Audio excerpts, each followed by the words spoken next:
ॐ अज्ञानतिमिरनादस्य ज्ञानाञ्जनशलाकया चक्षुरुन्मिलितं येन तस्मै श्रीगुरुवे नमः। श्रीचैतन्यमनोभीष्टं स्थापितं येन भूतले स्वयं रूपः कदा मह्यं ददाति स्वपदान्तिकं। वन्देऽहं श्रीगुरुं श्रीयुतपदकमलं श्रीगुरुं वैष्णवांश्च श्रीरूपं साग्रजातं सहगना रघुनाथान्वितं सजीवं साद्वैतं सावधूतं परिजनसहिता कृष्णचैतन्यदेवं श्रीराधा कृष्णपादान् सहगना ललिता श्रीविशाखान्वितांश्च। हे कृष्णा करुणा सिन्धु दीनबन्धु जगत्पते गोपेश गोपिका कान्त राधा कान्त नमस्तुते। ताप्त कांचन गौरांगी राधे वृंदावनेश्वरी वृषभानुसुते देवी प्रणमामि हरिप्रिये। वाञ्छा कल्पतरुभ्यश्च कृपा सिन्धुभैव च पतितानां पावने भयो वैष्णवे भयो नमो नमः। नमो विष्णुपादाय कृष्णपृष्ठाय भूतले श्रीमते जयपताका स्वामीति नामिने। नमो आचार्यपादाय नितये कृपापदायिने गौर कथा दामदाय नगर ग्राम तारिणे। नमो विष्णुपादाय कृष्ण पृष्ठाय भूतले श्रीमते भक्ति वेदांत स्वामी ते नामिने। नमस्ते सरस्वते देवे गौरवाणी प्रचारिणे निर्विशेष शून्यवादी पाश्चात्य देश तारिणे। जय श्री कृष्ण चैतन्य प्रभु नित्यानंदा श्री अद्वैत गदाधर शिवासादि गौर भक्त वृंद। नमो महावदानाय कृष्ण प्रेम पदायते कृष्णाय कृष्ण चैतन्य नामने गौरीदशे नमः। हरे कृष्णा कृष्णा कृष्णा हरे हरे हरे राम राम राम हरे हरे। हरे कृष्णा। 12वें अध्याय में आप सभी का स्वागत है। और आज हम पढ़ने वाले हैं भक्ति योग। और इसके साथ हमारा ये जो सबसे महत्वपूर्ण जो सेक्शन है, इसके साथ ही आज समापन होगा। 6-7 से जो 12 का सेक्शन है भक्ति योग का, वो भाग है जो वो आज समापन होता है। और इससे पहले थोड़ा सा, वैसे तो कल आप लोगों को समझ में आ गया होगा, लेकिन कल दोबारा कल का थोड़ा सा हम लोग रिव्यू कर लेते हैं कि क्या हमने पढ़ा था। सबसे पहले हमने भगवान अर्जुन बताते हैं, अर्जुन अर्जुन भगवान से प्रार्थना करते हैं कि वो उनको विराट रूप दिखाए। विराट रूप क्यों दिखाने के लिए बोलते हैं? क्योंकि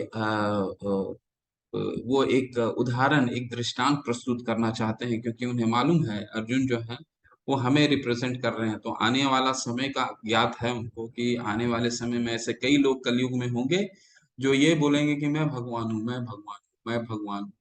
तो सभी में जो है, सभी को दृष्टांत प्रस्तुत करने के लिए कि अगर कोई ये कहता है कि वो भगवान है, तो उसे फिर विराट रूप दिखाना पड़ेगा।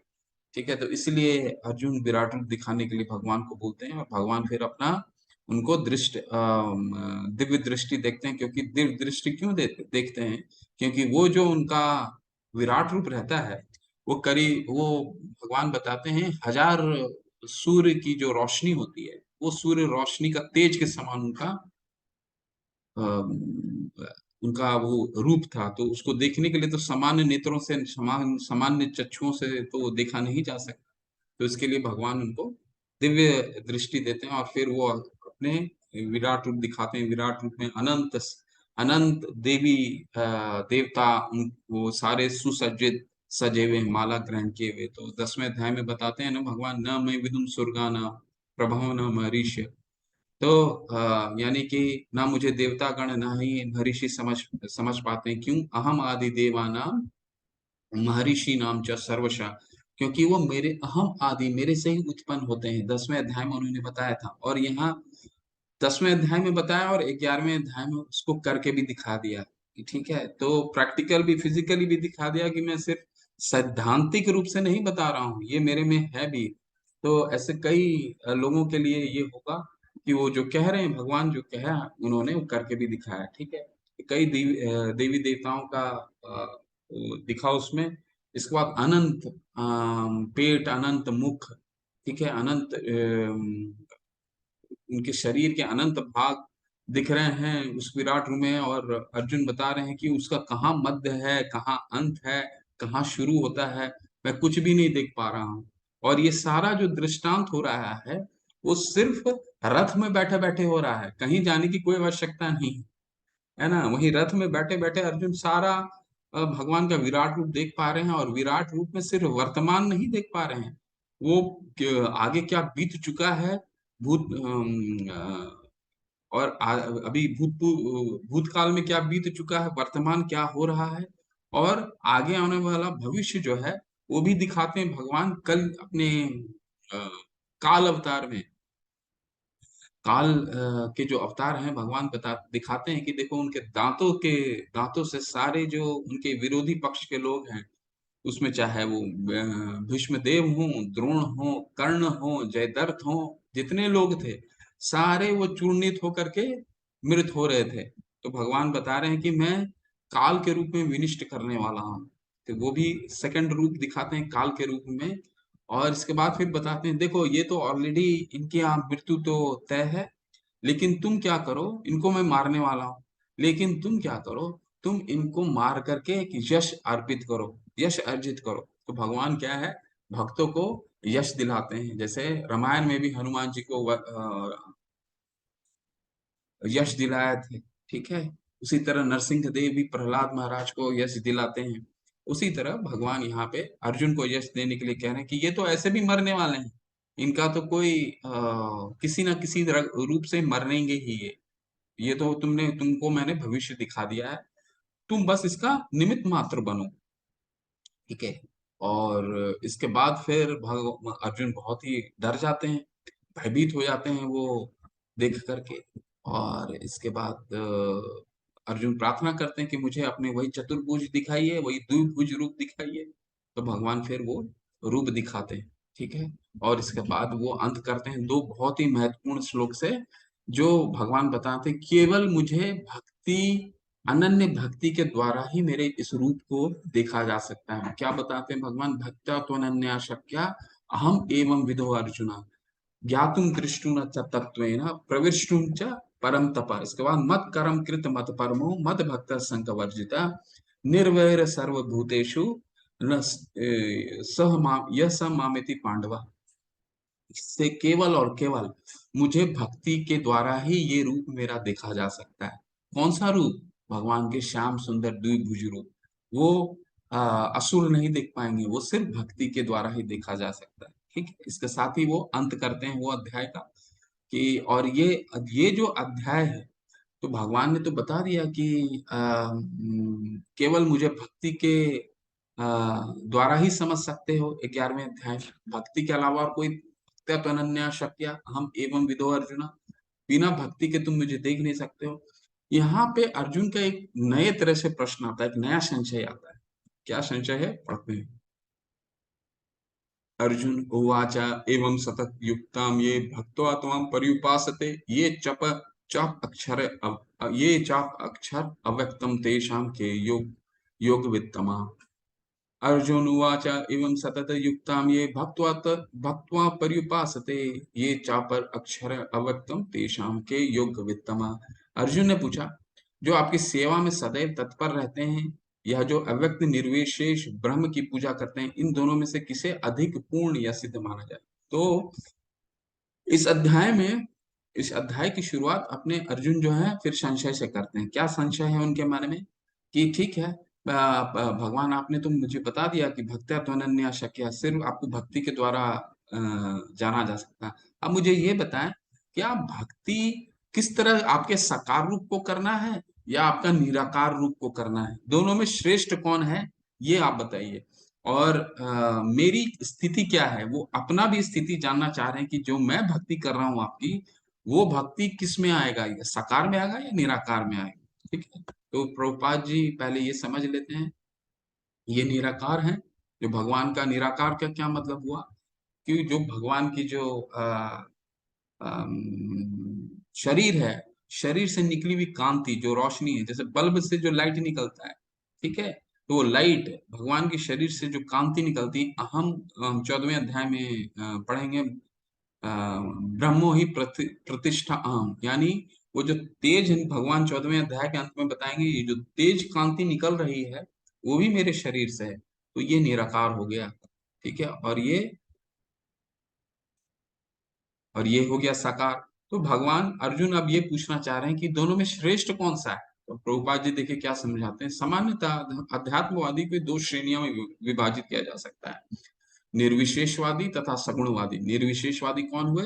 जो भगवान के कांति में लीन होना चाहते हैं, भगवान की कांति में उनको विश्वास है कि भगवान का कोई साकार रूप नहीं है, भगवान का बस निराकार रूप है, उन्हें कहते हैं निर्विशेषवादी। सगुणवादी भक्त अपनी संपूर्ण शक्ति से परमेश्वर की सेवा करता है। निर्विशेषवादी भी कृष्ण की सेवा करता है, किंतु प्रत्यक्ष रूप से न करके वह अप्रत्यक्ष ब्रह्म का ध्यान करता है। अप्रत्यक्ष ब्रह्म का ध्यान करने का मतलब वो भगवान की कांति, भगवान की ज्योति, ब्रह्म ज्योति, भगवान से शरीर में से निकला हुआ ज्योति पे वो अपना ध्यान केंद्रित करता है। दोनों ही भक्ति कर रहे हैं, दोनों में कोई फर्क नहीं है। एक लेकिन भगवान के साकार रूप का पूजा करता है, भगवान के अर्च विग्रह की पूजा करता है, और एक भगवान के निराकार रूप की पूजा करता है। ऐसे बहुत कई पंथ हैं जो इसको फॉलो करते हैं। इस अध्याय में हमें देखेंगे कि परम सत्य की अनुभूति की विभिन्न विधियों में भक्ति योग सर्वोत्कृष्ट है। यदि कोई भगवान की सानिध्य चाहता है तो उसे भक्ति करनी चाहिए। जो लोग भक्ति के द्वारा परमेश्वर की प्रत्यक्ष सेवा करते हैं वे सगुणवादी कहलाते हैं। जो लोग निर्विशेष ब्रह्म का ध्यान करते हैं वे निर्विशेषवादी कहलाते हैं। यहाँ पर अर्जुन पूछता है कि दोनों में से श्रेष्ठ कौन है। यद्यपि परम सत्य के साक्षात्कार के अनेक साधन हैं, किंतु इस अध्याय में कृष्ण भक्ति योग को सबों में श्रेष्ठ बताते हैं। तो भगवान आगे हमें ये बताएंगे कि श्रेष्ठ कौन सा है। भक्ति योग को श्रेष्ठ मानेंगे, लेकिन दोनों दोनों में एक कंपैरिजन करते हैं। कंपैरिजन करके फिर बताएंगे कि दोनों में श्रेष्ठ कौन है, और इसके बाद भक्तों के गुण बताएंगे इस पूरे अध्याय में। और भक्ति कैसे की जा सकती, कितनी सरल है भक्ति करना, किस किस स्तर से की जा सकती है, वो सरलता से हमें समझाएंगे भगवान। देखिए अब भगवान क्या कह रहे हैं। अर्जुन के प्रश्न के उत्तर में अर्जुन ने क्या प्रश्न किया कि भगवान मुझे निर्विशेषवादी या सगुणवादी साकारवादी ये दोनों में श्रेष्ठ कौन है। तो भगवान उत्तर दे रहे हैं, मय्यावेश मनो ये माम नित्य युक्ता उपासते श्रद्धा पर्युपेतास ते ये युक्त मतः। श्री भगवान ने कहा, जो लोग अपने मन को मेरे साकार रूप में एकाग्र करते हैं और अत्यंत श्रद्धा पूर्वक मेरी पूजा करने में सदैव लगे रहते हैं, वे मेरे द्वारा परम सिद्ध माने जाते हैं।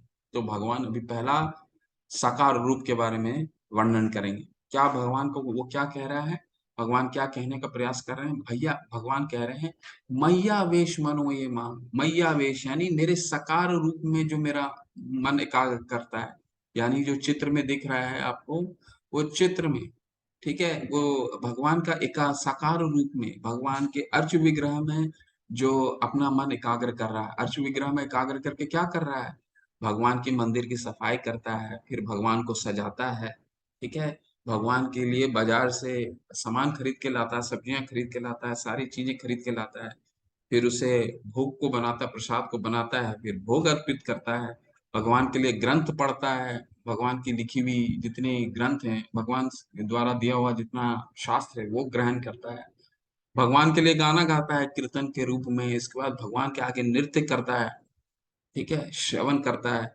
तो ये सारे कार्य वो सकार रूप के लिए कर रहा है, सकार रूप को देख करके सारा कार्य कर रहा है, ठीक है। तो इसको भी पूर्ण समाधि बोलते हैं। भगवान इसको कह रहे हैं कि ये परम सिद्ध लोग हैं। ये जो भक्त होता है जो मेरे पूर्ण सकार रूप में करता है, मेरे लिए प्रसाद, मेरे लिए मुझे स्वच्छ करता है, मुझे सजाता है, मेरी श्रद्धा पूर्वक मेरी सेवा करता है ना, मेरे ग्रंथों का अध्ययन करता है, मेरे लिए गाना गाता है, मेरे लिए नृत्य करता है, तो भगवान बहुत प्रसन्न होते हैं ऐसे भक्त से साकार रूप में। अब निराकार रूप के बारे में भगवान क्या बताते हैं, लेकिन जो लोग अपनी इंद्रियों को वश में करके तथा सबों के प्रति संभाव रखकर परम सत्य की निराकार परम सत्य की निराकार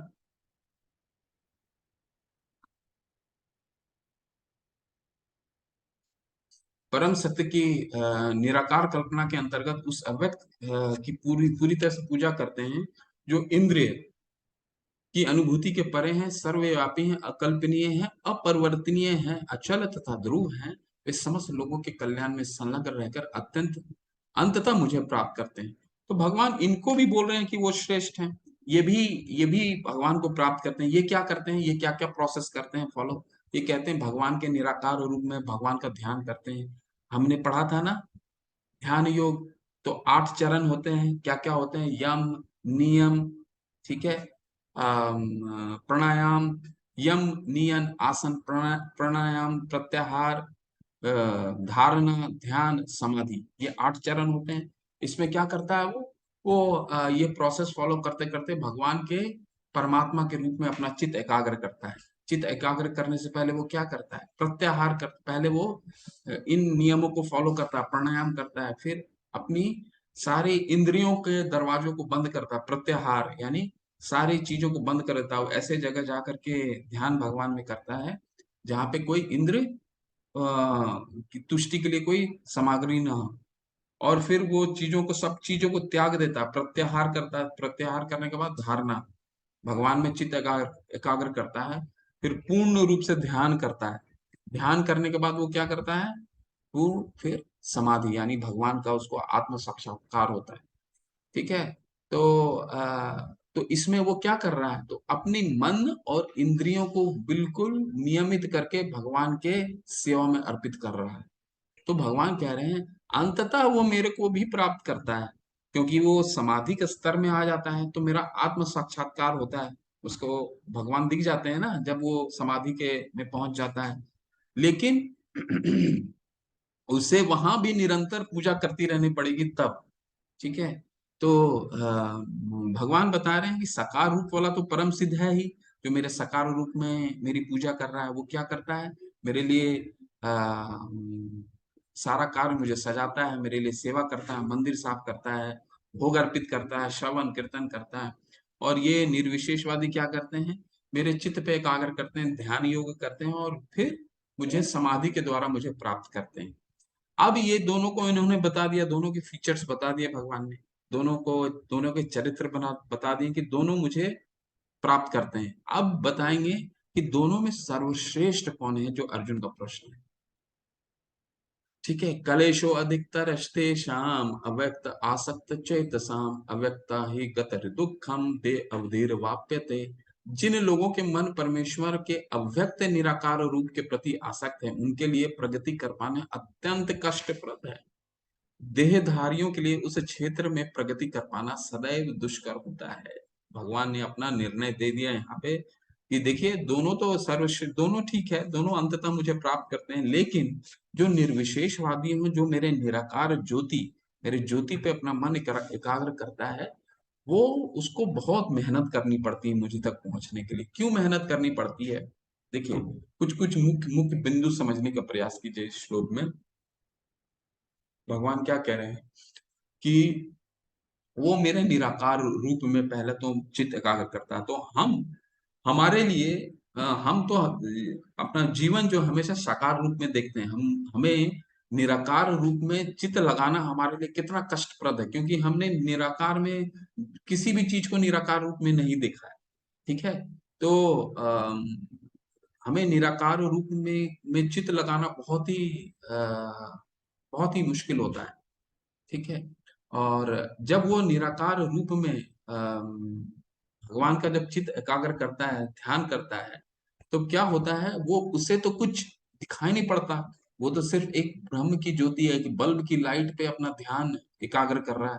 तो कभी कभी क्या होता है, वो भगवान तक तो पहुंच जाता है, वहां आत्म साक्षात्कार पहुंच जाता है, लेकिन आनंदमयो अभ्यासात, हमारा जो आत्मा है हमेशा आनंदमयो अभ्यासात है, क्योंकि भगवान आनंदमयो अभ्यासात है, यानी हमेशा आनंदित रहना चाहता है।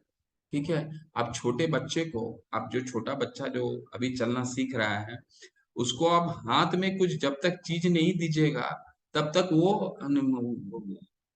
अच्छी चीजें नहीं दीजिएगा, नहीं तो वो बिगाड़ ही देगा, कुछ ना कुछ तोड़ देगा, फोड़ देगा। इसीलिए अगर मान लीजिए उसको कुछ नहीं दिया आपने, कोई साकार रूप नहीं दिखाया, अंधेरा है, बिल्कुल अंधेरे में वो चित्त एकाग्र किया है, तो कभी कभी ऐसा समय आ जाता है तो उसे लगने लगता है कि यहाँ कुछ तो दिख ही नहीं रहा है, तो उसका पतन भी होता है, पतन हो सकता है, पहला। दूसरा, वो उस स्तर तक जाते जाते कभी कभी उसे सिद्धियां भी प्राप्त हो जाती हैं, और सिद्धियां प्राप्त होने के बाद उस वो अपने आप को भी भगवान समझने लग जाता है। ठीक है ना। अब इसीलिए उसके लिए ये बहुत ही मुश्किल होता है वहां पे चित्त एकाग्र करना। पहुंच सकता है ऐसा, दुष्कर नहीं है, लेकिन भगवान स्वतः ही बता रहे हैं, कलेशो अधिकतर शाम, उसके लिए बहुत कलेश भरा वो मार्ग जो है, कलेश भरा है।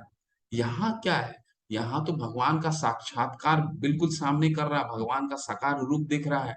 ठीक है, साकार रूप में आनंद ले रहा है, उसको उनके सामने नाच रहा है। लेकिन वहां कैसे नाचेंगे आप, वहां पे कैसे नाचेंगे, ब्रह्म ज्योति में कैसे आप नृत्य करना है। एक नृत्य करना अपने आप में बहुत ही कलेशों भरा कार्य हो सकता है, लेकिन यहाँ तो साकार रूप दिख रहा है उसको। ठीक है। और प्रभुपाद जी बहुत ही अच्छा दृष्टांत उदाहरण प्रस्तुत करते हैं अपने तात्पर्य में, जब वो बताते हैं कि मान लीजिए एक लेटर बॉक्स ले लीजिए। पहले के टाइम, अभी तो लेटर बॉक्स नहीं होते, पहले पोस्ट ऑफिस जितनी भी चिट्ठियां होती थी लेटर बॉक्स के द्वारा ही दी, पहले ईमेल का कॉन्सेप्ट नहीं था। ठीक है, जब ईमेल का कॉन्सेप्ट नहीं था तो पोस्ट ऑफिस की लेटर बॉक्सें होती थी, तो लेटर बॉक्स ऑथराइज भी होती थी या कहीं अनऑथराइज भी होती थी।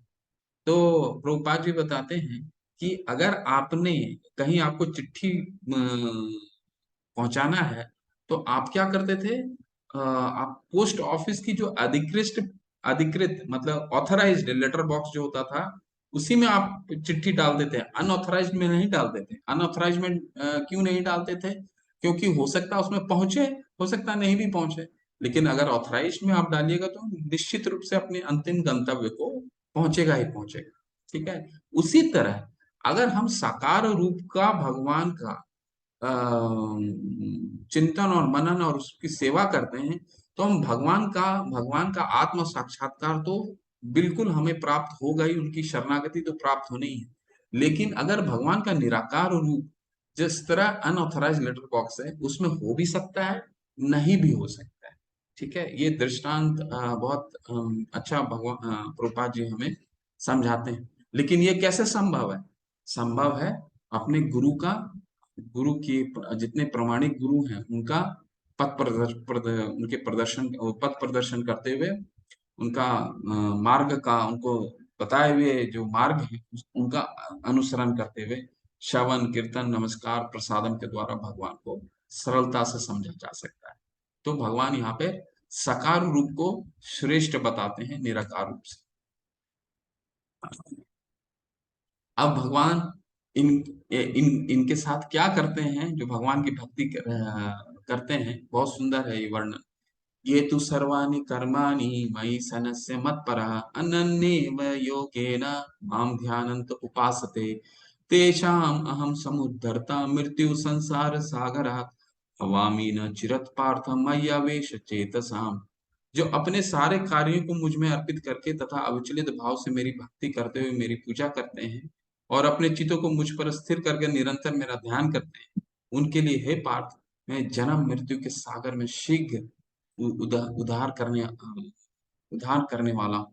तो भगवान यहाँ स्वतः ही बताते हैं कि देखिए, एक तो पहला क्या मार्ग बताया भगवान ने, निराकार। निराकार मार्ग क्या होता है, वो इस जो मृत्यु के जो मृत्यु भरा संसार का सागर है। ठीक है, ये संसार का सागर है। ज्ञान योगी क्या करते हैं, जो ध्यान करते हैं भगवान के निराकार में, तो उसके लिए क्या है, वो भगवान को प्राप्त कर सकते हैं। लेकिन वो समुद्र जो है, वो इतना बड़ा समुद्र है, उसे खुद तैरना पड़ेगा। तैरते तैरते तैरते यहाँ भगवान है कि वहां भगवान है, वहां भगवान है, ढूंढते ढूंढते भगवान को जाना पड़ेगा। भगवान ये दृष्टांत प्रस्तुत कर रहे हैं। लेकिन जो साकार रूप में भगवान का सेवा करता है, ठीक है, भगवान के अविचल भाव से भगवान की भक्ति करता है, उसको क्या कहते हैं भगवान, उसको मैं स्वतः ही लेने आता हूँ। जो चित्र में आप देख रहे हैं, भगवान उसको स्वतः लेने आते हैं।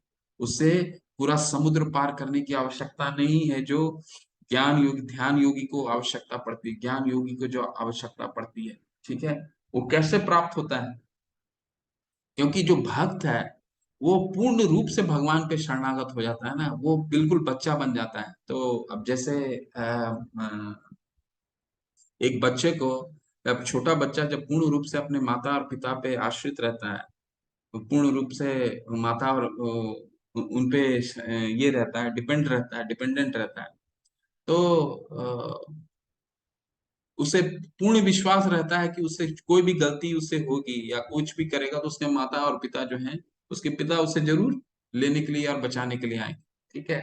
तो ये उसी तरह जो भक्त होता है, जो साकार रूप में भगवान का चिंतन अध्ययन करता है, चिंतन और मनन करता है, उससे पूर्ण विश्वास होता है और भगवान स्वतः ही बोल रहे हैं कि वो मैं उसे खुद लेने के लिए आता हूँ। ठीक है। तो और ये हमने 8वें अध्याय में भी पढ़ा था कि जो वेदों का अध्ययन करता है, क्योंकि निराकारवादी जो ध्यान योग करते हैं उनको तो वेदों ज्ञान लेते हैं भगवान का, वहां पे भी बताया ना भगवान ने, वेदेषु यज्ञेषु तपेषु च एव दानेषु यत् पुण्य फलम प्रतिष्ठम अतेति तत्सर्वमिदं विदित्वा योगी परम स्थान उपैति चादम। ये जितना वेदों का अध्ययन है, ध्यान है, तपस्या है, इनसे जो पुण्य प्राप्ति होती है वो सीधा मेरी भक्ति करने से वो प्राप्त हो जाता है। ठीक उसी तरह भगवान यहाँ बता रहे हैं कि इनका मृत्यु मैं खुद ही इनको लेने आता हूँ। ठीक है। अब भगवान जो है वो भक्ति की सरलता को समझाएंगे कि भक्ति करना कैसे। ठीक है। भक्ति की सरलता, बहुत सुंदर सुंदर श्लोक है। मय्येव मन अध आधस्तौ मयि बुद्धि निवेशय निवेश्यसि मय्येव अध उधर्वना संशय। मुझ भगवान में अपने चित्त को स्थिर करो और अपनी सारी बुद्धि मुझ में लगाओ, इस प्रकार तुम निस्संदेह मुझ में सदैव वास करोगे। तो पहला स्टेप है, ये पहला भगवान बता रहे हैं कि भगवान अभी भक्ति के स्तर के बारे में बताएंगे ये 4-5 श्लोकों में, कि ये नहीं कर सकते तो ये करो, ये नहीं कर सकते तो ये करो, ये नहीं कर सकते तो ये करो। ये सबसे उच्चतर का स्तर बता रहे हैं। क्या कह रहे हैं कि मुझ पर मेरा मन और मेरे बुद्धि मेरे पे लगाओ। ठीक है। मुझ पे और मेरा मन और अपना मन और अपना बुद्धि मुझ में लगाओ। ठीक है। बुद्धि कैसे लगेगा? भगवान का जप करने से भगवान पे हम अपना मन और बुद्धि लगा सकते हैं, है ना। ठीक है। तो पहला स्तर क्या है, जिसको स्मरणात्मक भक्ति भी कहते हैं और अनन्य भक्ति भी कहते हैं। तो भगवान पे अपना चित्त, मन मना भव मत भक्तो मध्याजी माम नमस्करो। मन मना जो पहला स्टेप, मन मना चिंतन, भगवान पे वो चिंतन, वो पूर्ण शुद्ध भक्त है, तभी ये चित्त एकाग्र कर सकता है। अब दूसरा है, ठीक है, अब हो सकता है सबका सब भक्त जो है उस लेवल का नहीं पहुंच सकते हैं, तो भगवान अब दूसरा विकल्प देते हैं। ठीक है, तुम मेरा चिंतन नहीं कर सकते हो तो ये करो। अतः चित्तम समाधातुम न शक्नोषि मयि स्थिरम अभ्यास योगेन ततो माम इच्छाप्तु धनंजय। हे अर्जुन, हे धनंजय, यदि तुम अपने चित्त को अविचल भाव से मुझ पर स्थिर नहीं कर सकते तो तुम भक्ति योग के विधि विधानों का पालन करो, इस प्रकार तो तुम मुझे प्राप्त करने की चाह उत्पन्न करोगे। तो भगवान यहाँ क्या बता रहे हैं, इसको अभ्यास भक्ति बोलते हैं। पहला स्मरणात्मक भक्ति हो गया, जो हमने देखा कि भगवान बोल रहे हैं मेरे पे अपना बुद्धि लगाओ, अपना मन लगाओ मेरे पे। अब बोल रहे हैं कि ठीक है, तुम मेरा मन नहीं लगा सकते, मेरे पे बुद्धि नहीं लगा सकते, तो एक काम करो, मेरी जो वैदिक भक्ति है, जो भक्ति के नियम है, ठीक है, ये भक्ति के नियम जो है, जो हमारे गुरु हमें बताते हैं कि भगवान की भक्ति कैसे करनी है, उन भक्ति का, उन नियमों का पालन करो। उन नियमों का पालन करते करते वो धीरे धीरे धीरे तुम में मेरे लिए आसक्ति उत्पन्न हो जाएगी और तुम मेरा मनन और चिंतन भी करने लगे हुए, जो पहला स्टेप है। ठीक है। आप जैसे इस चित्र के माध्यम से देख रहे हैं, ये सारे भक्त जो है भगवान की वैदिक भक्ति करते हैं। वैदिक भक्ति में क्या आता है, वैदिक भक्ति कौन सिखाता है? वैदिक भक्ति हमारे गुरु सिखाते हैं। तो क्या, जैसे सुबह उठना, 4-4:30 बजे उठना, नहा धोकर के मंगल आरती करना, ये कुछ नियम हो गए। फिर महामंत्र का जप करना, फिर अपना जो हमारा भोग अर्पित करना, भगवान को प्रसादम चढ़ाना, भोग अर्पित करना, फूल चढ़ाना, शास्त्रों का अध्ययन करना। ठीक है, ये कुछ नियम है वैदिक भक्ति के। जो ये फॉलो करेगा, धीरे धीरे धीरे धीरे फिर वो चिंतन भी करने लगेगा। ठीक है। ये कुछ ये सेकंड प्रोसेस है। पहला प्रोसेस क्या है?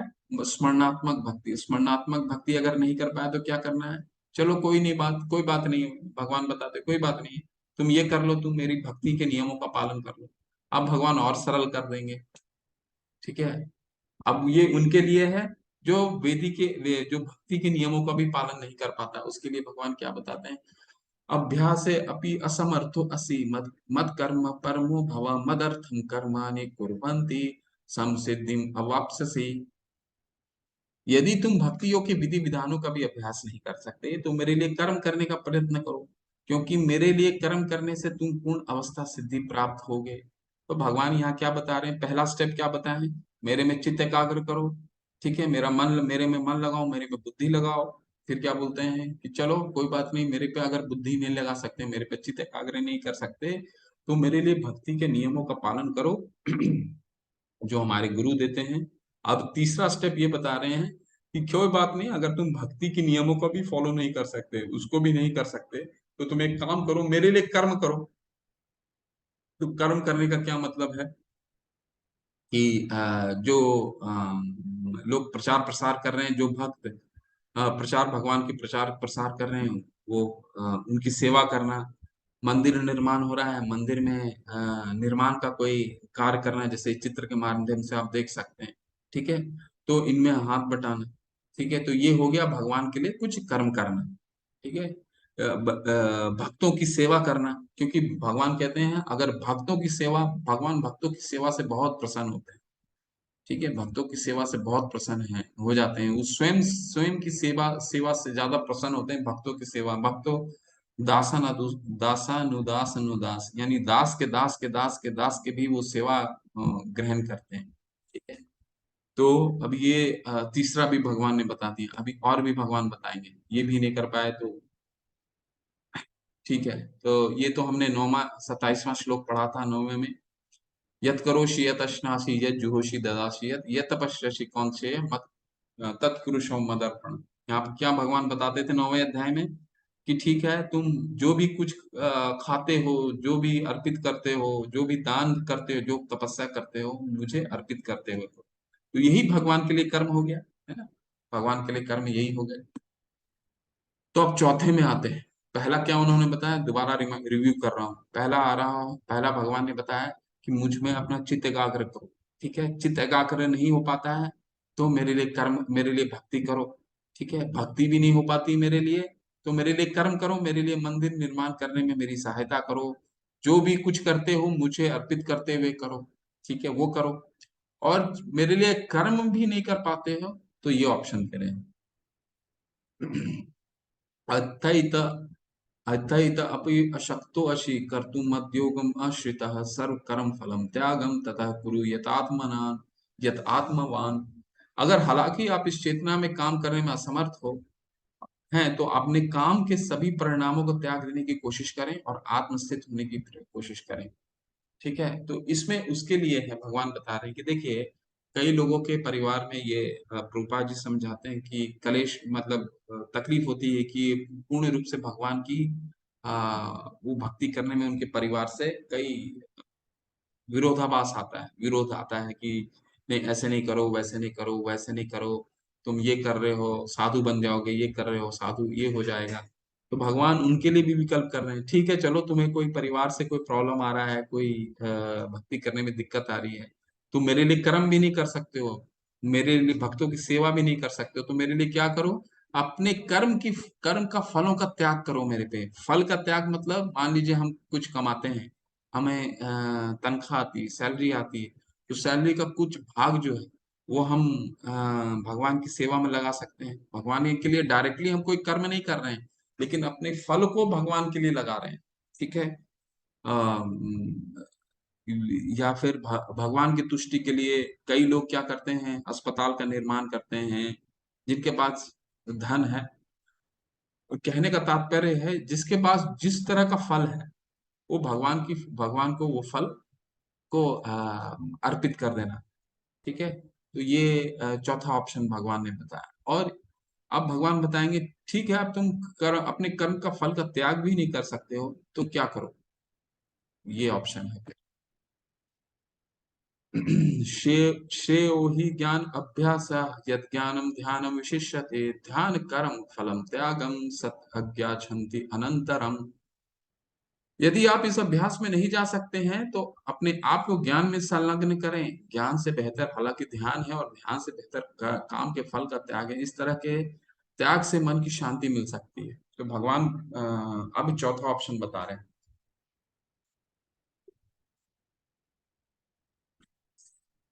चौथा ऑप्शन क्या है, बता रहे हैं कि ठीक है, तुम मेरे लिए फल का त्याग भी नहीं कर सकते हो तो क्या करो, मेरे लिए मेरी शास्त्रों का अध्ययन करो, मेरे पे ध्यान करो, मेरा ज्ञान मेरे लिए ज्ञान अर्जित करो।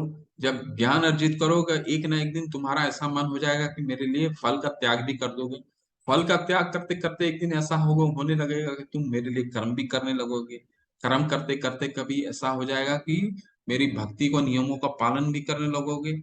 और भक्ति के नियमों का पालन करने से क्या होगा, कभी ना कभी तुम मेरा मनन भी करने लगोगे। तो ये चार स्टेप हैं। ठीक है, चार पांच स्टेप हैं।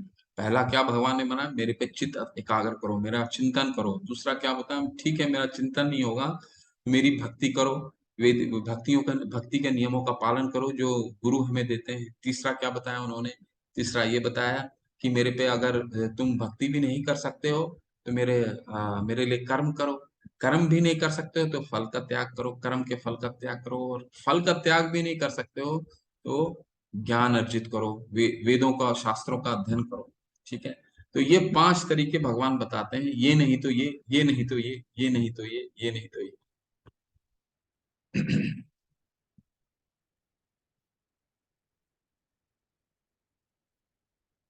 अब भगवान क्या है, भक्तों के कुछ गुण बताएंगे, और कुछ बहुत अच्छे अच्छे कथा भी करूंगा आपके साथ। बहुत सुंदर है ये कथा। अब भक्तों के गुण बताएंगे जो भगवान को बहुत प्रिय हैं। वो भक्त के गुण जो कल भी मैंने बताया था, अब जो है आज के अध्याय में, कल के भी अध्याय में, जो किसी से द्वेष नहीं करता। ये भक्तों के गुण बता रहे हैं भगवान जो उनको बहुत प्रिय है। जो किसी से द्वेष नहीं करता, लेकिन सभी जीवों के लिए दयालु मित्र है।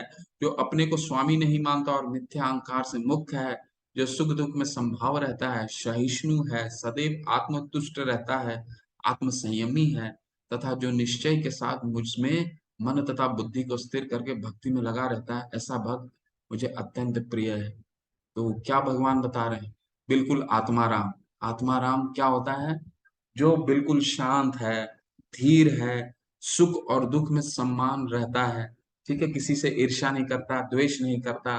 तो ऐसा तो हमारे इस जीवन में मिलना बहुत मुश्किल है, लेकिन शास्त्रों में से कई प्रमाण मिलते हैं।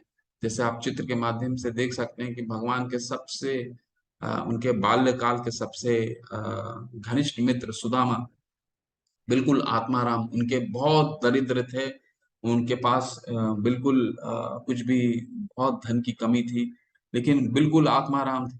मतलब आत्माराम, वो अपने आप में संतुष्ट रहते थे और भगवान की भक्ति में हमेशा संलग्न रहते थे। तो क्या हुआ, एक बार उनके पास धन का, बिल्कुल धन की कमी आ गई, तो उनकी पत्नी ने उनसे बोला कि आप क्यों नहीं अपने द्वारका जाते हैं और अपने मित्र से मिलते हैं। भगवान से मिलने की बात कर रही थी और अपना दुख उनसे अब व्यक्त करते हैं। लेकिन सुदामा जी तो आत्माराम थे, बिल्कुल संतुष्ट थे, खुश थे, अपने अपने उसमें खुश थे। फिर उनके पत्नी ने उन्हें बहुत जिद किया कि नहीं, हम हमारे बच्चे हैं, कैसे आगे कैसे चल सकता, कहीं ना कहीं तो जाना होगा। तो सुदामा जी ने क्या किया, अ, सुदामा जी ने बोला ठीक है, इसी बहाने जो मेरी पत्नी कह रही, तो इसी बहाने मैं अपने भगवान अपने मित्र से मिल के आता हूँ। लेकिन उनके पास जाने के लिए, क्योंकि कहीं पहले जाते हैं तो कुछ किसी के लिए लेके जाते हैं, तो उनके पास कुछ इतना भी धन नहीं था कि भगवान के लिए कुछ ले सके। तो क्या किया उन्होंने, बगल के घर से उनकी पत्नी ने उनके लिए एक अ, चावल होता है ना, चावल, थोड़े थोड़े से चावल पोटली में डाल करके उनको भेज दिया। और जब वो भगवान के द्वारका जब पहुंचे, तो सारे उनके जो संतरी थे उन्होंने जाने दिया, क्योंकि उस समय संतों को और संतों को कोई रोकता नहीं था, तो जाने दिया। तो रुक्मणी जब देखी उनको, तो भगवान को बोली कि लग रहा है कोई आ रहा है आपसे मिलने के लिए। तो भगवान कृष्ण ने देखा उनको कि अरे ये तो सुदामा है, और तब सुदामा को ये खुद ही लेकर के आए। और लेकिन सुदामा क्या किए थे, उनका ऐश्वर्य देख करके जो चावल लेकर के आए थे वो पोटली में उन्होंने छुपा लिया कि मैं अपने मित्र को कैसे दे सकता हूँ इस तरह का पोटली में। और भगवान ने ये अपने मित्र को स्वयं उनका जो पाँव है, पाँव स्वयं उनको धोया उनको, क्योंकि भगवान के बहुत बड़े भक्त हैं। भगवान अपने भगवान कभी भी अच्युत हैं, भगवान का पतन कभी नहीं होता है। इसलिए तो भगवान का कहते हैं उन पर वैराग्य है, असीमित वैराग्य है। वो किसी के लिए भी कुछ भी कर सकते हैं, किसी का पाँव भी धो सकते हैं, किसी का अर्जुन के रथ के सारथी भी बन सकते हैं। असीम उनके जो वैराग्य है। हमारा हमारे पास तो हम थोड़ा सा कुछ आ जाता है, हमें अहंकार आ जाता है। भगवान में असीमित असीमित वैराग्य कि तो भगवान ने सुदामा सुदामा का फिर पैर धोया, और फिर दोनों आपस में बातें, पुरानी अपनी बातें करी। तो और फिर भगवान उनसे वो पूछे कि आप क्या लेके आए हो? भगवान सुदामा ने उनको फिर दिखाया, और फिर उन भगवान ने बहुत उसे ग्रहण किया। और फिर जब सुदामा जाने लग गए, जब अपने घर के पास पहुंचे, तो देख भी नहीं पाए, समझ भी नहीं पाए कि उनका घर वहां दिख ही नहीं रहा था, और वहां पे बहुत ही विशाल घर आ गया था। तब वो जब गए देखे तो ये उनका ही घर था। तो अर्जुन भगवान ने उनका पूरा घर को जो था बदल दिया था। ठीक है। तो ये एक बहुत अच्छा शास्त्र में भगवान का और सुदामा का कथन आता है। जिससे और भी भक्तों का गुणगान कर रहे हैं, जिसे किसी को कष्ट नहीं पहुंचता तथा जो अन्य किसी के द्वारा विचलित नहीं किया जाता, जो सुख दुख में भय तथा चिंता में संभाव रहता है, वह मुझे अत्यंत प्रिय है। तो भक्त क्या है? भक्त हमेशा भय और जब उसको तो पूर्ण रूप से भगवान, जो बच्चा जो है कभी भयभीत नहीं होता है, वो तो पूर्ण रूप से अपने माता और पिता पे डिपेंड रहता है। तो उसी तरह भक्त जो है, वो उसे ना सुख दुख और ना ही चिंता ना भय रहता है ना। वो हर स्थिति में संभाव रहता है। मेरा ऐसा भक्त जो सामान्य कार्यकलापों पर आश्रित नहीं है, जो शुद्ध है, दक्ष है, चिंता रहित है, समस्त कष्टों से रहित है। ठीक है। समस्त कष्टों से रहित और किसी फल के लिए प्रयत्नशील नहीं रहता, मुझे अतिशय प्रिय है। भगवान बता रहे हैं कि ऐसा भक्त जो भगवान ने जो दिया है उसी में संतोष है, उसे धन की लालसा नहीं होती, बिल्कुल चिंता मुक्त होता है। क्यों? क्योंकि उसे भगवान, उसको मालूम है कि उनके पीछे भगवान है, पूर्ण रूप से भगवान पे आश्रित है। ठीक है। कोई बड़ा मकान नहीं चाहिए, जितना 1 बेडरूम हॉल किचन अगर है उसके पास, उतने में ही वो संतुष्ट है। ठीक है। वो 6 नियमों का दृढ़ता से पालन करता है। वो छह छह नियम क्या है? अत्याहार पिरासश्च प्रजल्पो नियमाग्रह जनसंगा लौल्यम च षड्वी भक्ति विनिश्यति। अत्याहार यानी कि कोई चीज अत्याहार, कोई चीज ना ज्यादा खाना खाता है ना। अत्याहार किसको बोलते हैं? कुछ भी ज्यादा, जितना जरूरत है उससे ज्यादा ज्यादा खाना खा लेना, ज्यादा चीजें इकट्ठा कर लेना। 2 शर्ट में काम चल सकता है तो तीसरी शर्ट खरीद के ले आए। ठीक है। 2 पेन से काम चल सकता है, तीसरा पेन खरीद के ले आए। 2 किताब से काम चल सकता है, तीसरी किताब खरीद के ले आए। तो इसे क्या कहना, इसे क्या कहते हैं? रूप गोस्वामी पाद कहते हैं अत्याहार। ठीक है। अत्याहार, ज्यादा इकट्ठा करना। और ये ज्यादा इकट्ठा करने के लिए हमें क्या करना पड़ेगा? ज्यादा प्रयास करना पड़ेगा। अत्याहार प्रयासश्च प्रजल्पो नियमाग्रह। प्रजल्पो मतलब हम फिर प्रजल्प करते हैं, कोई भी गॉसिपिंग जिसको बोलते हैं। ठीक है ना। व्यर्थ की भौतिक बातें बातें जो करते हैं, भक्त कभी भी व्यर्थ की भौतिक बातें नहीं करता। ठीक है। वो समय बर्बाद ही नहीं करता, प्रजल्प करता ही नहीं, किसी से गॉसिपिंग करता ही नहीं। नियमाग्रह, नियमों का उल्लंघन नहीं करता है। जन संघ लौलियम च, जन संघ मतलब अभक्तों का संग नहीं करता है। अभक्तों का जो संग है, वो सबसे हमारा जो भक्ति में पतन का कारण है, वो अभक्तों का संग होता है। ठीक है। जन संग नहीं करता। लौलियम, लौलियम मतलब किसी चीज की लालच नहीं रहे। तो ये जो 6 चीजें हैं, अत्याहार प्रयासश्च प्रजल्पो नियमाग्रह जन संग लौलियम च षड्वी भक्ति विनश्यति, ये 6 चीजें जो हैं, ये भक्ति में हमें विनाश करती है और ये भक्तों में नहीं पाया जाता। जो न कभी हर्षित होता है, न शोक करता है, जो न पछताता है, न इच्छा करता है, तथा शुभ तथा अशुभ दोनों प्रकार की वस्तुओं का परित्याग कर देता है, ऐसा भक्त मुझे अत्यंत प्रिय है। तो चित्र में देखिए ये प्रहलाद महाराज हैं। प्रहलाद महाराज जो थे अपने, जब ये तो असुर पुत्र थे, इनके पिता तो हिरण्यकशिपु। जब जब ये गुरुकुल से वापस आए, शुक्राचार्य गुरुकुल, इनके गुरु थे शुक्राचार्य। तो इनको पूछा कि, इनके पिता ने पूछा कि तुम्हारे भगवान कौन है? तो इन्होंने बोला नारायण ही भगवान है, भगवान कृष्ण ही भगवान है। तो इनके पिता इनसे बहुत क्रुद्ध हुए। वो तो चाह रहे थे कि वो अपने पिता का नाम ही ले ले भगवान के रूप में। तो असुर तो जानते हैं ना, असुर तो हमेशा बोलता है कि मैं ही भगवान। तो लेकिन इसके कारण उनके पिता इतने बड़े उनके दुश्मन बन गए कि हर तरह की प्रताड़ना की उनके लिए, उन पर हर तरह की प्रताड़ना, हर तरह का उनके जीव जान के दुश्मन बन गए थे। ठीक है। लेकिन सांपों के बीच में डाल देना, फिर हाथी से कुचलवाने की प्रयास करना, पहाड़ से ढकेलने की चेष्टा करना। ठीक है।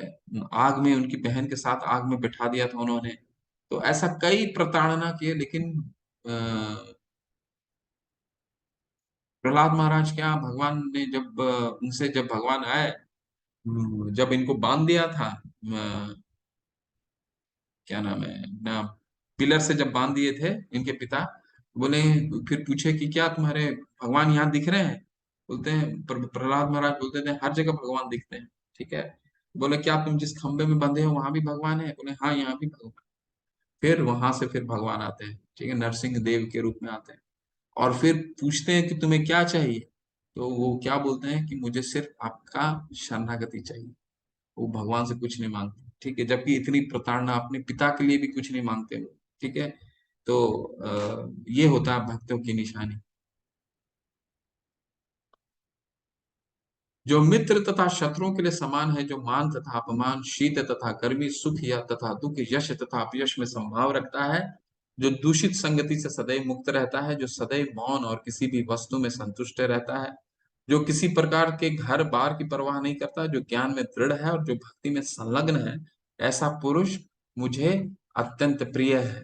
स्वादिष्ट भोजन नहीं मिला, कोई बात नहीं, भगवान का प्रसाद तो है। ठीक है, जब भगवान ने ग्रहण कर लिया, तो फिर हम कौन से हैं? भगवान का जो ग्रहण, तो बिना स्वाद के भगवान ने कैसे ग्रहण कर लिया? एक भक्त बताते हैं कि एक एक एक बार क्या हुआ कि भोजन में नमक डालना ही भक्त से चूक हो गई, गलती हो गई, भोजन में शायद नमक बहुत कम हो गया या था ही नहीं। तो जब उन्होंने अ, प्रसाद भोग अर्पित करके जब प्रसादन पाना शुरू किया, तो एक भक्त बोले इसमें तो नमक ही नहीं है, तो क्या नमक ऊपर से डाल दे? नहीं। तो भक्त ने बोला, दूसरे ने बोला कि नहीं, जब भगवान ने इसे ग्रहण कर लिया है, तो फिर हम कौन से हैं?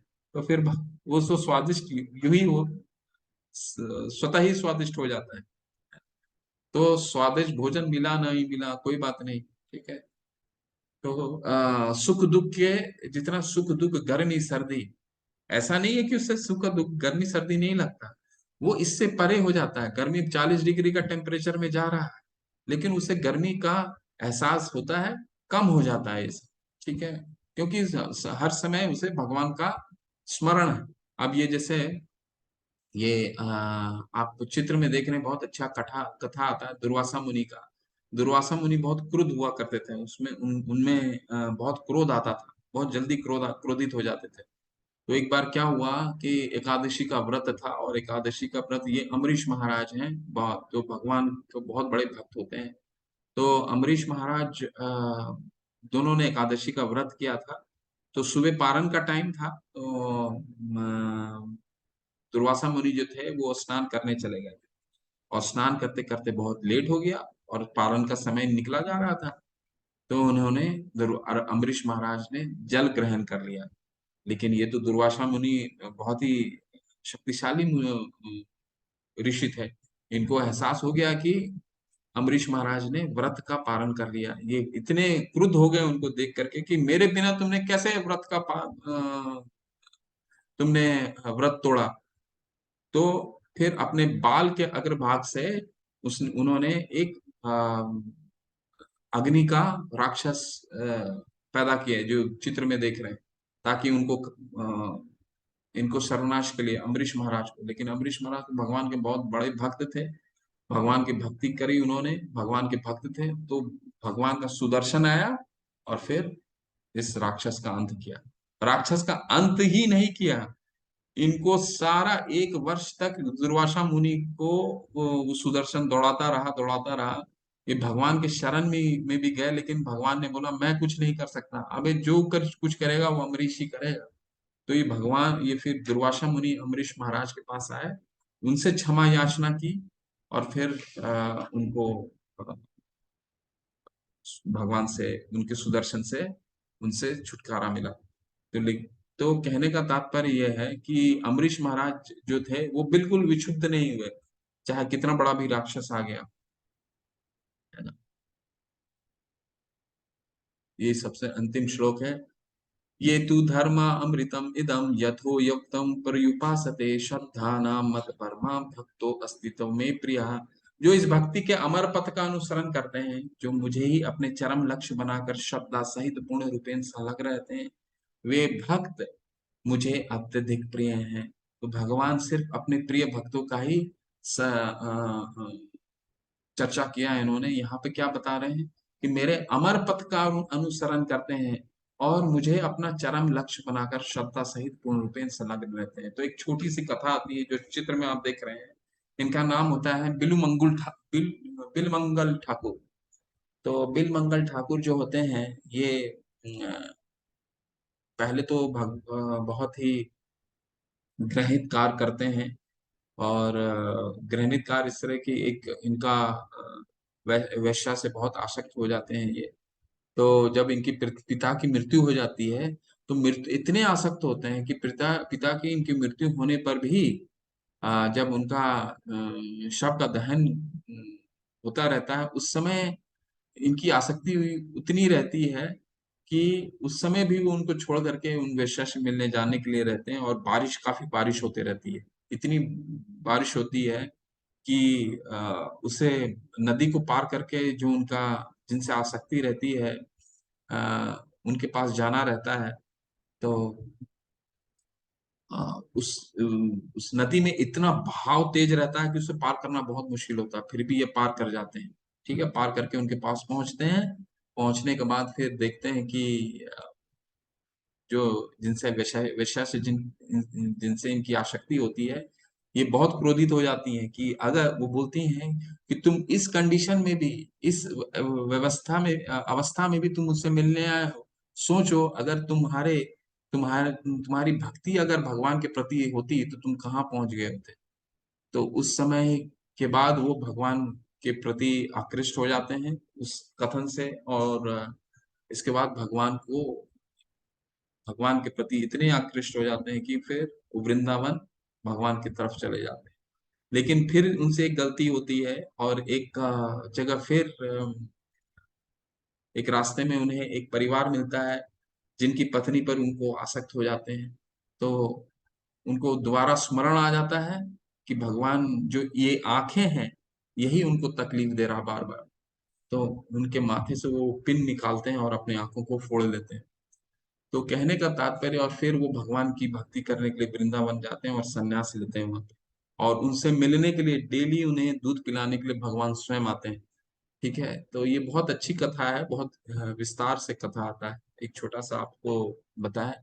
कहने का तात्पर्य ये है कि अब भक्ति का अमर पथ का अनुसरण करने के लिए उन्होंने अपना सारे अंग को भगवान के चरण में लगा दिया, है ना। तो भगवान ये सबसे अंतिम श्लोक यही रहता है। प्रभुपाद जी क्या बताते हैं इस अध्याय के बारे में। इस अध्याय में परम सत्य की जो निराकार धारणा वर्णित है, उसकी संस्तुति उस समय तक के लिए की गई है जब तक मनुष्य आत्म साक्षात्कार के लिए अपने आप को समर्पित नहीं कर देता है।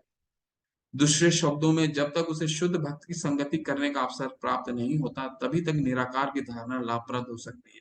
तो निराकार का जो धारणा है उस शुरुआती दौर के लिए ठीक है, ठीक है। लेकिन हमें अगर भक्तों का संग मिल जाता है फिर हम साकार रूप में आसक्त हो जाते हैं।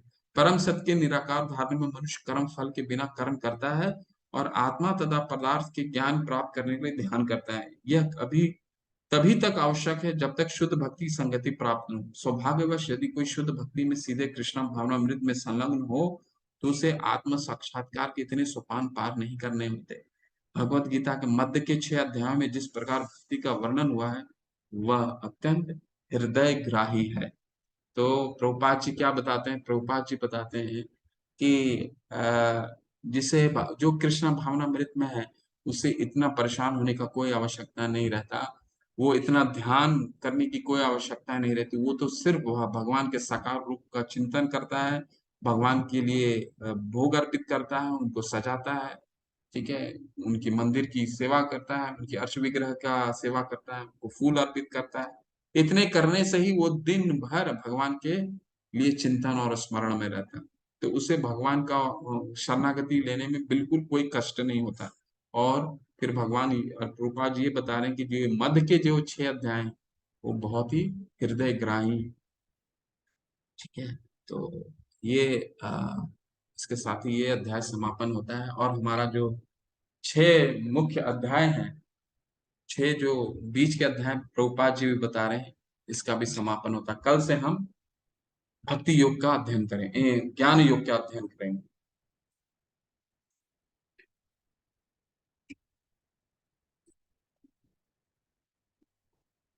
हरे कृष्ण।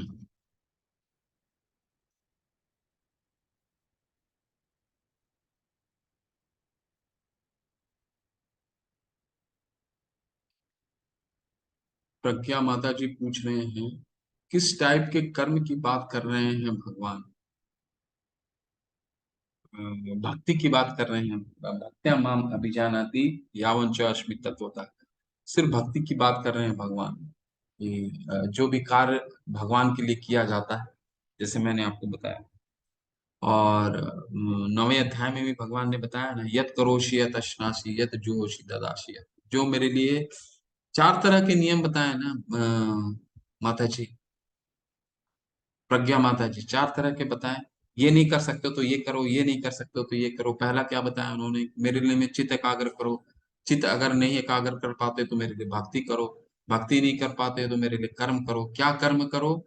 मेरे लिए मंदिर निर्माण अगर हो रहा है, जहां भी भगवान का प्रचार प्रसार किसी भी अवस्था में हो, वो उस कार्य में अपना सहयोग देना, भक्तों को सेवा करना, ये।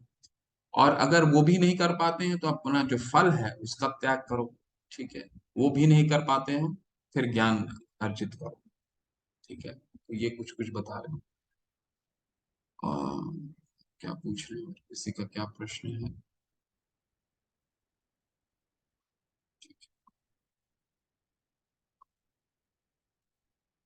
हरे कृष्ण हरे आदित्य कृष्ण प्रभु जी। प्रभु जी। हरे कृष्ण प्रभु जी, सॉरी हरे कल मैं नहीं आ पाया था। जी, कोई प्रभु बात जी, मेरा ये प्रश्न था कि आज मतलब 12वें अध्याय में हमें क्लियर भगवान बताते हैं कि भगवान के साकार रूप की पूजा करने, मतलब साकार रूप के प्रति डिवोशनल सर्विस से हम लोग ईश्वर को बहुत जल्दी पा सकते हैं।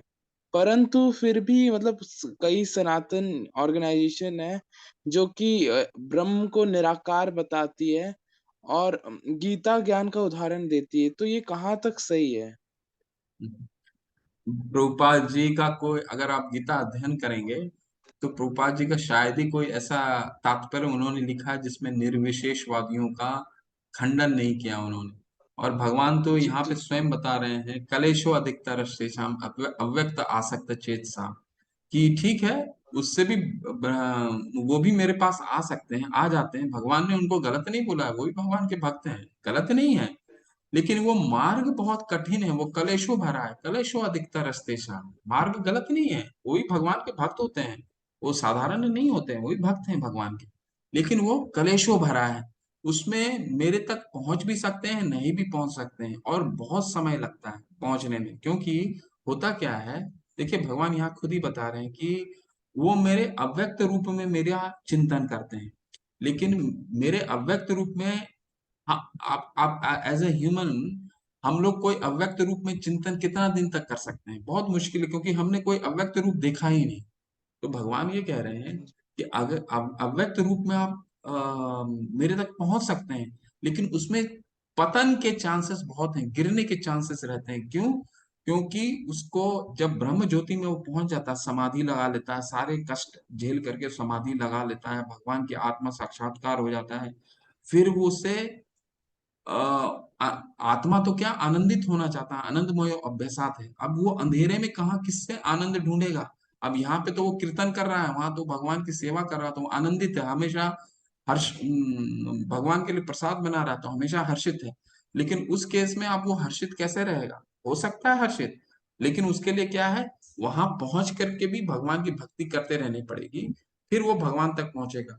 लेकिन ये मार्ग जो है, ये लिफ्ट जैसा है, रूपा जी बताते हैं लिफ्ट जैसा है, और ये सीढ़ी चढ़ने की बराबर है। वहां से भी वो पहुंच सकता है, लेकिन कलेश भरा है। ठीक है, कलेशों भरा है और बहुत समय लगता है। और यहाँ पे तो वो स्वतः ही पहुंच जाता है, वो तो भगवान के लिए सारा कार्य कर रहा है।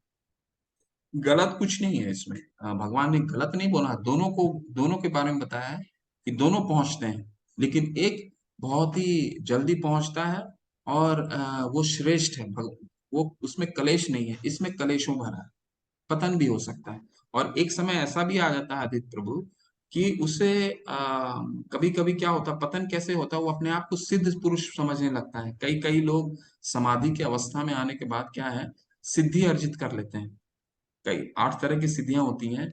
अपना शरीर हल्का बना लेते हैं, जैसे हम देखते हैं ना, कोई कुछ निकाल लेता है, जादू करता है, सोना निकाल लेता है, चांदी निकाला, क्या क्या करते हैं। तो क्या सिद्धियां प्राप्त करने जी लगते हैं, प्रभु जी। सिद्धियां प्राप्त करने के बाद वो स्वयं को भगवान समझने लग जाते हैं। तो वहां से पतन होने का चांस है, तो पतन होने के चांसेस हैं निर्विशेषवादी वाले में। जी प्रभु जी, एक और प्रश्न था कि दुर्वासा मुनि भी भगवान के भक्त थे, लेकिन भगवान ने अपने भक्त के ऊपर ही मतलब उनके भक्त एक तो वो बहुत क्रोधित थे और भगवान ने अपने भक्त के ऊपर ही सुदर्शन चक्र क्यों छोड़ दिया? क्योंकि क्योंकि उन्होंने एक भक्त पे बिना कारण क्रुद्ध हुए थे ना, असुर छोड़ दिया था उन्होंने, असुर पैदा कर लिया था, बाल के अग्र के से उन्होंने असुर छोड़ दिया था उसको। और भगवान तो आपको मालूम है कि भक्त अपने में अपने प्रति वो बर्दाश्त कर सकते हैं, लेकिन भक्त के अगेंस्ट वो कुछ बर्दाश्त नहीं कर सकते। तो उन्होंने अम्बरीश महाराज पे असुर ये कर दिया था, अग्नि का असुर पैदा कर दिया था। तो उनको बचाने के लिए कौन आ सकता था? अम्बरीश महाराज ने भगवान की भक्ति करी, भगवान को बचाने के लिए कुछ बोला भी नहीं, भगवान ने स्वतः ही सुदर्शन भेजा था। बचाते कैसे? भगवान को तो बचाना जरूरी है ना। हमने पढ़ा है ना, परित्राणाय साधूनाम विनाशाय च दुष्कृताम। तो साधुओं को बचाने के लिए, साधुओं का सुरक्षा देने के लिए भगवान का सब, इसीलिए भगवान आते हैं। तो परित्राणाय साधूनाम, अम्बरीश महाराज को सुरक्षा देने के लिए उन्होंने सुदर्शन के रूप में आए। तो प्रभु जी, महर्षि दुर्वासा क्रोधित हो गए थे, तो उनकी भक्ति साकाम है या निष्काम है? नहीं नहीं, वो देखिए, क्रोध, देखिए आगे भगवान बताएंगे 17वें अध्याय में, जो 3 चीज हैं, त्रिविधम नरकेस्येदम द्वारे नाश आत्मना। क्या? क्रोध, लोभ तथा काम, क्रोध और लोभ। ये जो 3 चीज है, ये भक्ति में पतन करती है, और भक्त तो कभी क्रोधित हो ही नहीं सकता प्रभु जी। तो वो जो दुर्वासा मुनि है, वो एक सिद्ध पुरुष थे, जो जिसका मैंने आपको अभी वर्णन दिया, वो एक सिद्धि पुरुष थे, भगवान के भक्त तो थे, लेकिन उनको क्रोध क्यों आता था? वो तो भगवान के भक्त हो ही नहीं सकते ना। वो तो सिद्ध आत्मा थे, सिद्धि प्राप्त कर लिए थे, बहुत सिद्धि प्राप्त कर लिया था उन्होंने। जी। ठीक है, इसलिए उनको क्रोध आता। क्रोध तो भगवान के भक्त के पास तो, अम्बरीश महाराज के पास कहाँ क्रोध थे? प्रहलाद महाराज कहाँ क्रोधित हुए, जबकि इतने पिता उनको प्रताड़ना दिए उनको। भगवान के भक्त क्रोधित हो ही नहीं सकता है। वो सिद्ध थे, जी बहुत प्रभु जी। सिद्धि का सबसे बेस्ट एग्जाम्पल है दुर्वासा मुनि।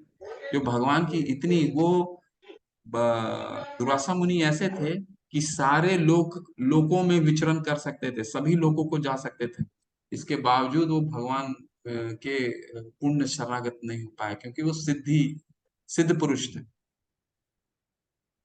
इसीलिए प्रभु जी हमें ईश्वर के लिए प्रेम के पीछे ज़्यादा जाना चाहिए, सिद्धि को कम। जी, बिल्कुल, बिल्कुल। यही धन्यवाद यही प्रभु जी। यही प्रॉब्लम आता है निर्विशेषवादियों में, कि वो सिद्धि अर्जित करके कभी-कभी उनका पतन हो जाता है। जी, प्रभु जी। धन्यवाद प्रभु जी। हरे कृष्ण। सुधीर प्रभु जी, हरे कृष्ण। हरे कृष्णा गुरुजी, दंडवत प्रणाम। दंडवत प्रणाम प्रभु जी। गुरुजी, ये एक पूछना है, जैसे कि ये निर्विशेषवादी का आशय मतलब जो भगवान को नहीं मानते उससे है क्या नहीं, निर्विशेषवादी? नहीं, नहीं, नहीं, नहीं, ये भी भगवान के भक्त हैं। देखिए, 3 तरह के अच्छा, लोग होते हैं। निराकार है। अच्छा है। 3 तरीके के भक्ति होती है। 3 तरह के जी लोग भगवान के, एक होते हैं निर्विशेषवादी। जी।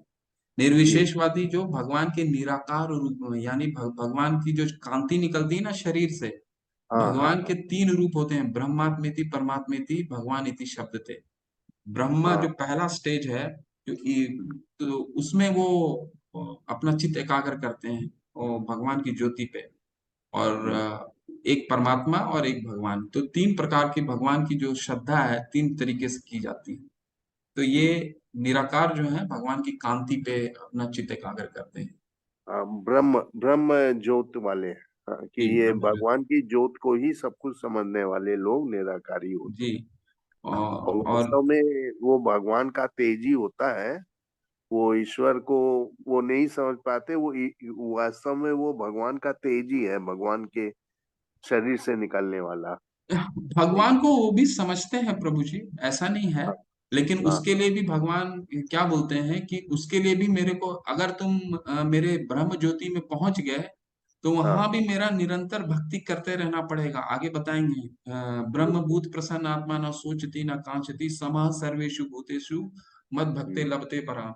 लेकिन तुम वहीं पर, तुम वहीं अटक नहीं सकते हो। तुम ज्योति हम्म, में जा पहुंच करके नहीं अटक सकते, वहां भी अगर तुम मेरे को भक्ति प्राप्त, मेरी भक्ति करते रहोगे, तो मद भक्ते लभते पराम, फिर मुझे प्राप्त कर लोगे। तो वहां भी हम्म। इसको भक्ति करते रहने पड़ेगी।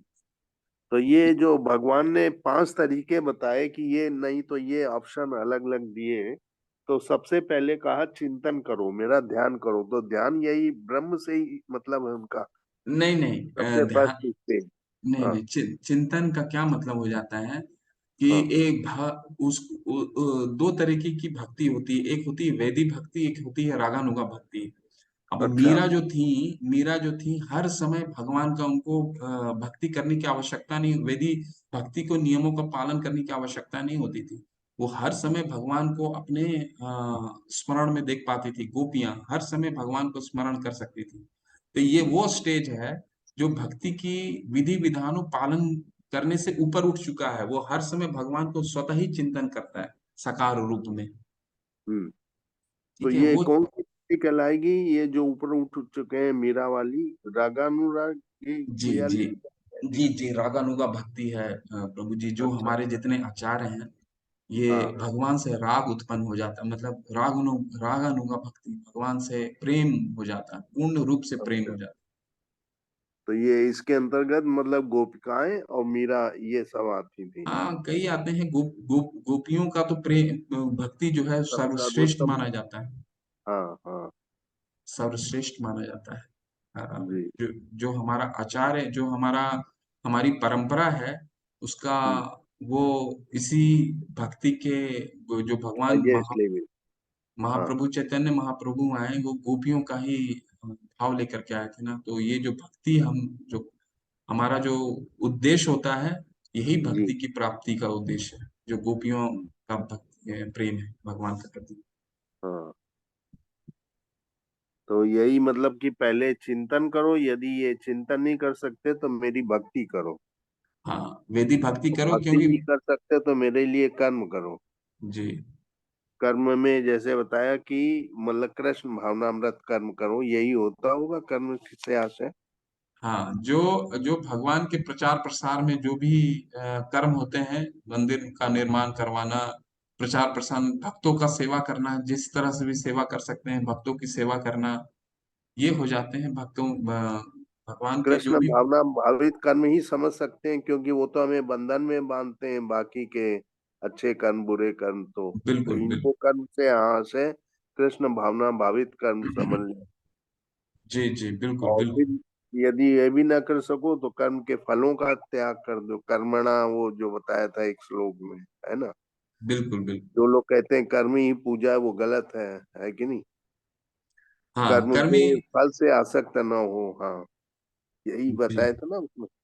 जी और जी फिर जी। वो भी ना कर सको तो ज्ञान अर्जित करो। ज्ञान अर्जित में जैसे मतलब अच्छे शास्त्र पढ़ो, ये सब। हाँ जो शास्त्र ये कैसे है कि शास्त्र पढ़ते रहोगे तो कभी ना कभी तुम भगवान में स्पिरिचुअल आसक्ति ज्ञान उत्पन्न होगा। ही होगी। फिर फल की त्याग करोगे। फल त्याग हम्म। करते करते कभी ऐसा समय आएगा भगवान में आसक्ति और उत्पन्न होगी तो आप कर्म के भगवान के लिए कर्म करने लगोगे। तो कर्म करते करते भगवान के प्रति और आसक्ति होने लगे तो भगवान के लिए फिर आप वेदी भक्ति करने लगोगे।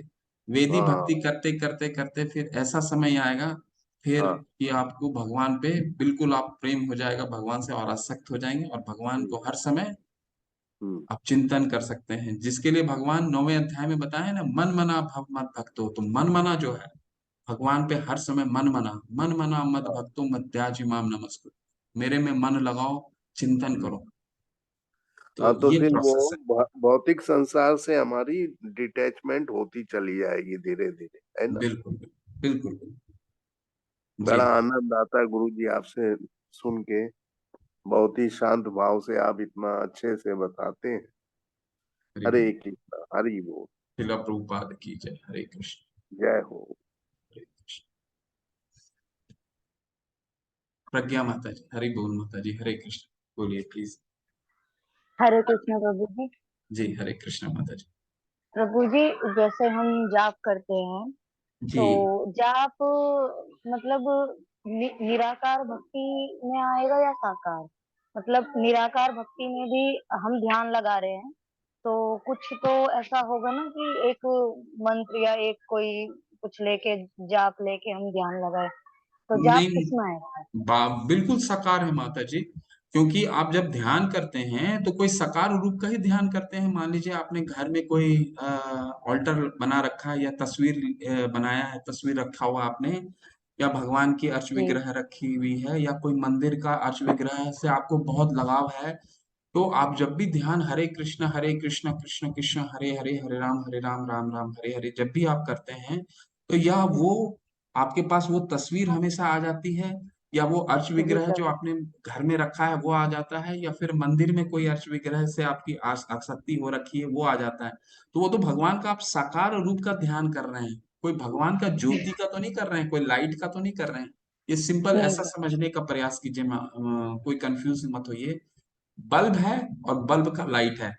बल्ब जी भगवान कह रहे हैं बल्ब पे ध्यान करो। मेरे बल्ब के लाइट पे ध्यान करने में बहुत मुश्किल होगा कि तुमको तो पता ही नहीं चलेगा कि बल्ब कहाँ है खाली लाइट पे ही आपने ध्यान कर रखा है। तो भगवान बता रहे हैं बल्ब पे ध्यान रखो यानी साकार रूप में मेरा ध्यान करो। तब तुमको क्योंकि होगा क्या लाइट वाले को भी कभी ना कभी बल्ब पे ध्यान करना पड़ेगा नहीं तो लाइट में उलझ जाएगा। है ना। जी तो हमें कोशिश कीजिए जब भी आप जप कर रहे हैं शुरुआती दौर में तो आप जी आगे कोई तस्वीर है भगवान की। क्योंकि भगवान यहाँ पे बताते हैं 12वें अध्याय में बताते हैं और डिटेल में आप पढ़िएगा अगला लेवल आप लोग जाइए ये अच्छे जी से क्विज कीजिए लेवल में जाइए जहाँ पे भगवान बताते हैं कि जो अर्श विग्रह होता है या हमारा भगवान की तस्वीर भी जो होता है वो भगवान वो स्वयं भगवान होते हैं। अगर हम जी उनको प्रभु जी। उसी तरह उनको भगवान के साकार रूप में उनको सेवा करनी चाहिए चाहे वो फोटो ही हो। वो भगवान के साकार रूप में क्योंकि भगवान हमसे आदान प्रदान किस रूप में आएंगे हमारे लिए कलयुग में हम हमें बहुत सरलता से किस तरह हमसे बात करने के लिए आएंगे किस तरह हमारा प्रेम और प्रेम लेने के लिए आएंगे। तो वो उसी रूप में आते हैं। तो हमारा जो प्रेम है हमारा जो आदान प्रदान है भगवान का वो अर्च विग्रह के रूप में है और फोटो के रूप में होता है। तो क्या कीजिए घर में जिस भी फोटो रखते हैं उसको सामने रख करके आंखें खोल करके शुरू में जप करना शुरू कीजिए। और धीरे धीरे जब वो उस पे आपका मन एकाग्र हो गया तब आप आंखें बंद करके कीजिए, लेकिन कोशिश कीजिए कि एक टाइम पे कभी भी भगवान के किसी भी तस्वीर के सामने बैठ करके आराम से आप जप कीजिए ऐसा। हाँ जी प्रभु। हरे कृष्ण। हरे कृष्णा माता जी, हरे कृष्ण। चैट में किनका प्रश्न है? आदित्य प्रभु जी। हरे कृष्ण। एक और क्वेश्चन था कि भगवान श्रीनिवास वेंकटेश्वर के प्राकट्य कब हुआ था, कृपया कर मार्गदर्शन करें। क्योंकि उनका जिक्र चोला एम्पायर के समय के लोगों से सुना है। प्रभु जी आप प्लीज बताएं कि श्री भगवान के स्वरूप कली काल में आया या द्वापर। ये वाला कथा मुझे ध्यान, ये मुझे ज्ञान नहीं है प्रभु जी।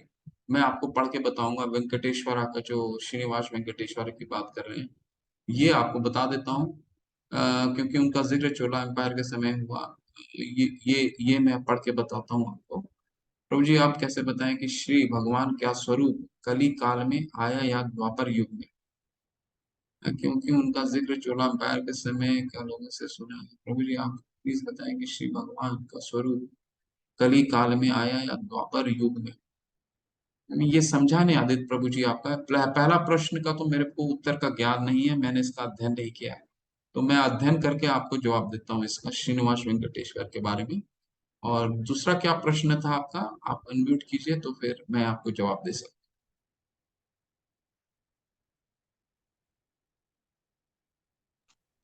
हरे कृष्णा प्रभु जी ये प्रश्न था कि भगवान श्रीनिवास का जिक्र मतलब मैंने लोगों से सुना है कि चोल अम्पायर के समय का है, तो उनका हम लोग प्राकट्य द्वापर युग में मानेंगे या कली काल में।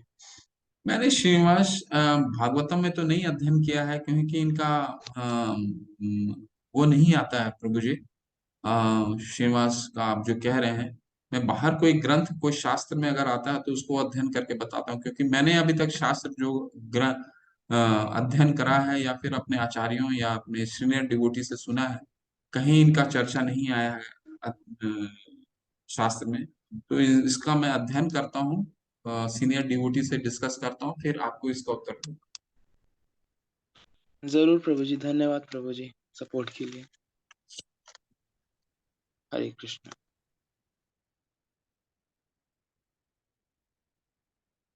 किसी का कोई प्रश्न है? ठीक है चलिए। ठीक है, सबके प्रश्न हो गए, चलते हैं। ठीक है, चलते हैं फिर। कल से ज्ञान योग होगा शुरू। वांछा कल्पतरुभ्यश्च कृपा सिंधु एव च पतिता नाम पावने भयो वैष्णवे भयो नमो नमः। अनंत कोटि वैष्णव वृंद की जय, शिला प्रभुपाद की जय। हरे कृष्ण। आप सभी को